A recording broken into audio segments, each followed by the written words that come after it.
Praise Lord प्रियमना प्रभुंकर लोकମାନେ ଆଜି ଶୁଭ ସକାଳ ସମୟରେ ପ୍ରଭୁଙ୍କର ଦାନ ସଦାପ୍ରଭୁ ପରମେଶ୍ୱର ଆମମାନଙ୍କ ସାଥିରେ ପ୍ରତ୍ୟେକ ସକାଳ ସମୟରେ ନୂତନ ବିଧିରେ ଆମମାନଙ୍କ ସାଥିରେ ମୁଖାମୁଖିରେ କଥାବାର୍ତ୍ତା ହେଇଛନ୍ତି।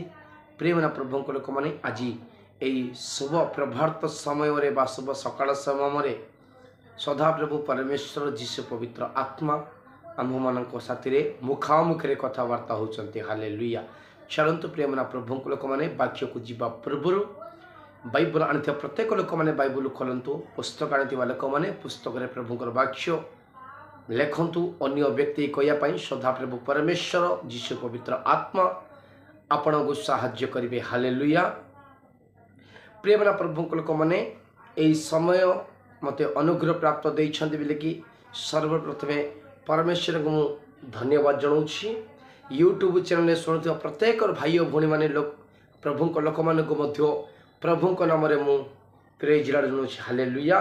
ପ୍ରିୟମନା ପ୍ରଭୁଙ୍କ ଲୋକମାନେ ବାକ୍ୟ କହିବା ସମୟରେ କେଉଁମାନେ ଅନ୍ୟ ମସ୍ତିଷ୍କରେ ରୁହ ନାହିଁ, ପ୍ରଭୁଙ୍କର ବାକ୍ୟ ପରେ ଶ୍ରଦ୍ଧାରେ ଭୟଭକ୍ତିରେ ପ୍ରଭୁଙ୍କର ବାକ୍ୟ ଶୁଣ। ଯେଉଁମାନେ ପ୍ରଭୁଙ୍କର ବାକ୍ୟକୁ ଶୁଣୁଛନ୍ତି, ଯେଉଁମାନେ ପ୍ରଭୁଙ୍କ ବାକ୍ୟକୁ ଆକର୍ଷଣ ପଡ଼ୁଛନ୍ତି, ସେଇମାନଙ୍କ ଜୀବନରେ ପ୍ରଭୁ ମଙ୍ଗଳ ଆଶୀର୍ବାଦ କରିବେ। ହାଲେଲୁୟା। ପ୍ରିୟମନା ପ୍ରଭୁଙ୍କ ଲୋକମାନେ ଆଜିର ପ୍ରସଙ୍ଗଟି ଏହିପରି ଅଛି, କେଉଁମାନଙ୍କୁ ସଦାପ୍ରଭୁ ସନ୍ତୁଷ୍ଟ କରିବେ। ସଦାପ୍ରଭୁ କେଉଁମାନଙ୍କୁ ସନ୍ତୁଷ୍ଟ କରିବେ। ହାଲେଲୁୟା। ଚାଲନ୍ତୁ ପ୍ରିୟମନା ପ୍ରଭୁଙ୍କ ଲୋକମାନେ ପ୍ରଭୁଙ୍କର ବାକ୍ୟକୁ ଆମେ ଯିବା, ଧ୍ୟାନ ଦେବା। ପ୍ରଥମ ସମୁଏଲ 15 ଅଧ୍ୟାୟ 22 ପଦ ଆମେ ପଢ଼ିବା। ମୁଁ ପଢ଼ୁଛି, ସମସ୍ତେ ଧ୍ୟାନ ଦିଅନ୍ତୁ। ତହିଁରେ ସମୁଏଲ କହିଲେ, ଯେପରି ସଦାପ୍ରଭୁଙ୍କ ରବ ଶୁଣିବାରେ ସେପରିକି ହିମ ଓ ବଳିଦାନରେ ସଦାପ୍ରଭୁଙ୍କ ସନ୍ତୋଷ ହୁଏ।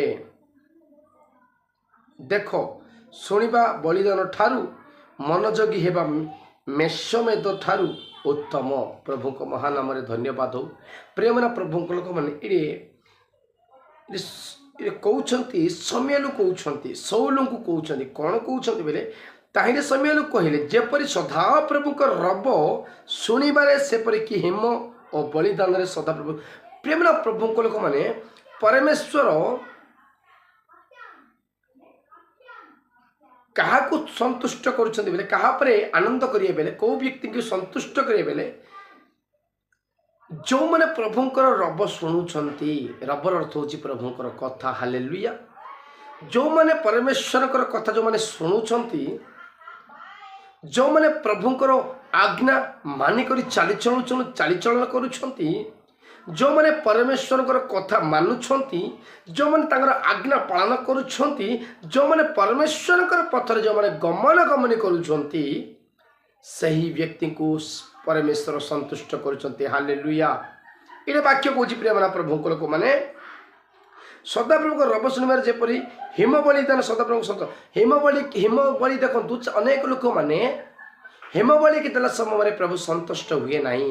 ଯେଉଁମାନେ ପ୍ରଭୁଙ୍କର କଥା ମାନୁଛନ୍ତି, ଯେଉଁମାନେ ପ୍ରଭୁଙ୍କର ରବ ଶୁଣୁଛନ୍ତି, ଯେଉଁମାନେ ପ୍ରଭୁଙ୍କର ପଥରେ ଚାଲୁଛନ୍ତି, ଯେଉଁମାନେ ତାଙ୍କର ଆଜ୍ଞା ମାନୁଛନ୍ତି, ଯେଉଁମାନେ ପରମେଶ୍ୱରକୁ ବିଶ୍ୱାସ କରୁଛନ୍ତି, ସେହି ବ୍ୟକ୍ତିକୁ ସନ୍ତୁଷ୍ଟ କରୁଛନ୍ତି। ହାଲେଲୁୟା। ପ୍ରେମନା ପ୍ରଭୁଙ୍କ ଲୋକମାନେ ପ୍ରଭୁଙ୍କର କଥା ନ ମାନିଲେ ଆମ ଜୀବନରେ କ'ଣ ଘଟେ? ଆଜି ଅନେକ ଲୋକମାନେ ଭାବୁଛନ୍ତି, ମୁଁ ପ୍ରଭୁଙ୍କର କଥା ମୋତେ କିଏ ଦେଖୁଛି କି, ମୁଁ ଲୁଚିକି ଭୁଲ କଲେ କି କ'ଣ ଦେଖୁଛି କି, ମୋତେ ପ୍ରଭୁ କ'ଣ ଦେଖିବେ କି, କ'ଣ ମୋତେ କିଛି କରିପାରିବେ କି? ଆଜି ଅନେକ ଲୋକ ସେଇ ମାୟା କଥାରେ ବା ଶୈତାନଙ୍କର କଥାରେ ପଡ଼ିକି ତାଙ୍କେ ପ୍ରଭୁଙ୍କୁ କ'ଣ କରୁଛନ୍ତି, ଜାଣିଶୁଣିକି ତାଙ୍କ ନିଜେ ଭୁଲ କରୁଛନ୍ତି। ଚାଲନ୍ତୁ ପ୍ରିୟମନା ପ୍ରଭୁଙ୍କ ଲୋକମାନେ ପବିତ୍ର ବାକ୍ୟରେ ଆମେ ଯିବା। ମୋଦଟି ସମୁଏଲ 13 ଅଧ୍ୟାୟ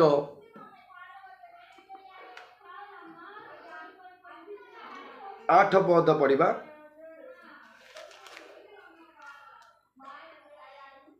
ଏତୁତାରେ ସମୁଏଲଙ୍କ ନିରୂପିତ ସମୟ ଅନୁସାରେ ସାଉଲ 7 ଦିନ ବିଳମ୍ବ କଲେ, ମାତ୍ର ସମୁଏଲ ଗିଲଗଲକୁ ଆସିଲେ ନାହିଁ। ଏହେତୁ ଲୋକମାନେ ତାଙ୍କ ନିକଟକୁ ଭିନ୍ନଛିନ୍ନ ହେବାକୁ ଲାଗିଲେ। ପ୍ରିୟମନା ପ୍ରଭୁଙ୍କ ଲୋକମାନେ ସମୁଏଲ प्रवक्ता बा समूएल प्रवक्ता सौल को कहीकि जाउछंती तुमे 7 दिन विलंब कर, अपेक्षा कर, मु आसिला पर्यंत तुमे अपेक्षा कर। प्रेमना प्रभु लोक मैंने सौल इस्राएल लोक मान राजत्व कर गोटे व्यक्ति सौल। से सौल विषय में जनाऊँगी। समूएल परमेश्वर कथा शुणिकी परमेश्वर विधि अनुसार समूएल सौल को कहला समय में सौल 7 दिन विलंब अपेक्षा करना। प्रेम प्रभु लोक मैंने ये कौन कह 14 थर आम 14 भाग पढ़ा थे मात्र एवं तुम राजत्व स्थिर होना। प्रेम प्रभु लोक मैंने प्रभुंकर कथा से अमान्य करते प्रभुंकर कथा न मानी जगू सौल आज मात्र एवं तुम राजत्व स्थिर होना। जो इस्राएल लोक मान राजा करते इस्राएल देश जो मैंने राजा थे सौल से राजा कौन कहते प्रभु कहते राजत्व स्थिर होना। सदा प्रभु निज मनर मत एक जन आपणा अनुसरण कर सदा प्रभु आपणा लोक मान अग्रणी निरूपण कर कारण सदा प्रभु तुम जहाँ आज्ञा करते तुम्हें ताहा पालन कल ना। प्रेमना प्रभु को माने सौल कौन कौ कथा प्रभुंकर आज्ञा पालन करना बेले समय चला मुझे व्यक्ति उत्तर जीवा आम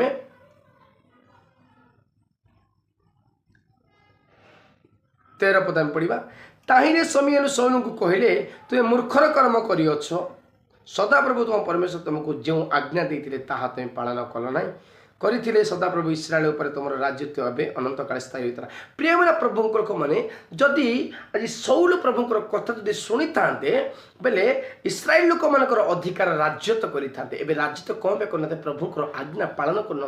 प्रेमना भाई भणी मैंने आज तुम मान साथ सौल सौल मझे आमको रही प्रभु तुम मान साथ कथा होती तुम प्रभुंकर आज्ञा पालन करुछ प्रभुंकर कथा तुम मानुछ ना अमान्य करुछ बोलिक प्रभु पचार जदि अमान्य करुछ तुमको दायित्व देथिबा से प्रत्येक जिनस तुम के आशीर्वाद पाइपर ना।